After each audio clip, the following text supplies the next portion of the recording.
Hi friends, welcome to J24 news. మీ అందరికీ నా తరపు నుంచి బ్యాడ్ న్యూస్ ఏమంటే, నా ఆత్మీయ బంధువు నా మేనమామ కొడుకు అండ్ నాకు తమ్ముడు కూడా, అన్ని పక్కల నుంచి నాకు రిలేషన్ ఉన్న నా ఆత్మీయ బంధువుడు, నా తమ్ముడు లాంటివాడు. బేసిక్గా తమ్ముడు అంటే అన్నతో భయపడేవాడు, అన్న భయపట్టించేవాడు అని నా తమ్ముడు. నాకు రక్త సంబంధమైన తమ్ముడు దేవుడు ఇవ్వకపోయినా మామ కొడుకు రూపంలో నాకు ఈ తమ్ముడిని ఇచ్చాడు. సో మొన్న నైట్ 2 గంటల సమయంలో అకస్మాత్తుగా మరణం సంభవించింది. J24 న్యూస్ స్టార్ట్ అయిన రోజు నుంచి కొంతకాలం వరకు J24కి ప్రతి విధంగా, ప్రతి ఆపదలో J24 న్యూస్ ప్రతి ప్రోగ్రాంలో ఒక కెమెరామ్యాన్గా, ఒక అసిస్టెంట్గా, నాకు తమ్ముళ్ళగా J24 న్యూస్ చాలా కష్టమైన సమయంలో స్టార్ట్ అయ్యి, నా దగ్గర సహజంగా ఎవరైనా న్యూస్ ఛానల్స్ ఓపెన్ చేయాలంటే ఒక ఆఫీస్ తీసుకొని, దానికి స్టూడియో పెట్టుకొని, ఒక 2-3 కెమెరాలు కొనుక్కొని, 10 సిస్టమ్లు కొనుక్కొని, 10 మైక్లు కొనుక్కొని, ఏమీ లేకుండా J24 న్యూస్ స్టార్ట్ అయ్యింది. కేవలం 1500 రూపాయల కెమెరా తీసుకొని, రెంట్కి కెమెరాస్ తీసుకొని ఈరోజు J24 న్యూస్ స్థాయికి వచ్చింది. J24 న్యూస్ ఫస్ట్ ఇంటర్వ్యూ నాకు మంచి గుర్తుంది. నా మత గురువు అయిన షా గులాం లక్ష్మణ్ హఫీజ్ పాషా గారితో స్టార్ట్ అయింది.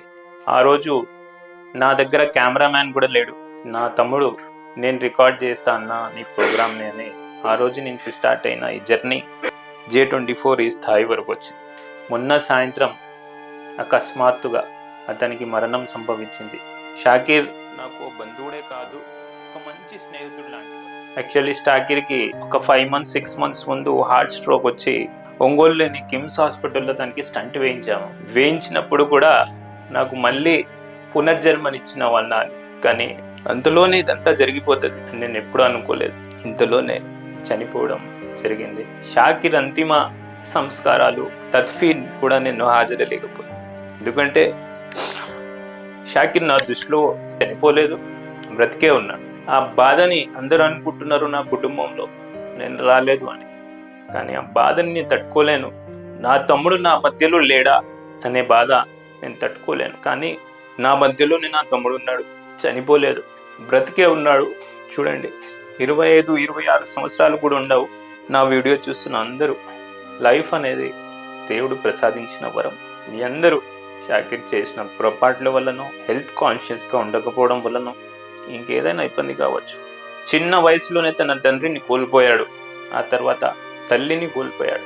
ఒక తమ్ముడిలాగా నాకుంటూ ప్రతి చోట నాకు సహకారం, కానీ ఈరోజు నా మధ్యలో లేడు. అందరి దృష్టిలో షాకీర్ చనిపోయి ఉండొచ్చు, కానీ షాకీర్ జిలాని దృష్టిలో, J24 న్యూస్ దృష్టిలో ఎప్పటికీ చనిపోలేడు, బ్రతికే ఉన్నవరా నువ్వు. ఎప్పటికీ కూడా J24 న్యూస్ ఏ స్థాయికి వెళ్ళినా కూడా నిన్ను మర్చిపోదు. సో నీ జ్ఞాపకంలో నేను ఆలోచించి, నీ జ్ఞాపకంలో చనిపోయిన ఆంధ్రాలోనే నా దృష్టిలో నువ్వు చనిపోలేదు. నేను కొత్త ఛానల్ నీ పేరుతో, షేక్ షాకీర్ నీ పేరు, SS24 ఆర్ SS7 నీ పేరుతోనే, నీ రాష్ట్రంలో నువ్వు నా మనిషిరా, నన్ను వదిలి వెళ్ళిపోయా. నీ పేరుతోనే SS24 SS7 పేరుతో నవంబర్ నెలలో నీ 10 దినాల కార్యక్రమం అయిపోయిన వెంటనే నీ పేరుతో తెలుగు రాష్ట్రంలో, ఆంధ్ర రాష్ట్రంలో ఒక ఛానల్ స్టార్ట్ చేద్దాం. ఆ ఛానల్ J24 కూడా నీదిరా, కానీ స్పెషల్గా నీ పేరుతో నేను ఒక ఛానల్ స్టార్ట్ చేస్తున్నా, అందరికీ తెలియజేస్తున్నా. SS24 షేక్ షాకీర్, అది 24 కావచ్చు, 7 కావచ్చు పేరుతో అతి త్వరలో ఒక ఛానల్ రాబోతుంది. నువ్వు ఎప్పటికీ నా దృష్టిలో ఉండిపోతావు. పైలోకంలో ఉన్న నా గురించి ఆలోచించి ఉంటావు నేను రాలేదు అని.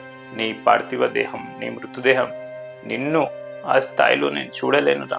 నా కుటుంబ సభ్యులు, నా వీడియోస్ చూస్తున్న నా ఫ్రెండ్స్ అందరికీ చెప్తున్నా, మీ ఇంట్లో మీ తమ్ముళ్ళు, అన్నలు, మీ రిలేషన్స్, మీ నేబర్స్ ఎవరైనా కావచ్చు, లైఫ్ చాలా ప్రీషియస్ అండి. దానికి కాపాడుకోవడం మన మధ్యలోనే ఉంటుంది, మనలోనే ఉంటుంది.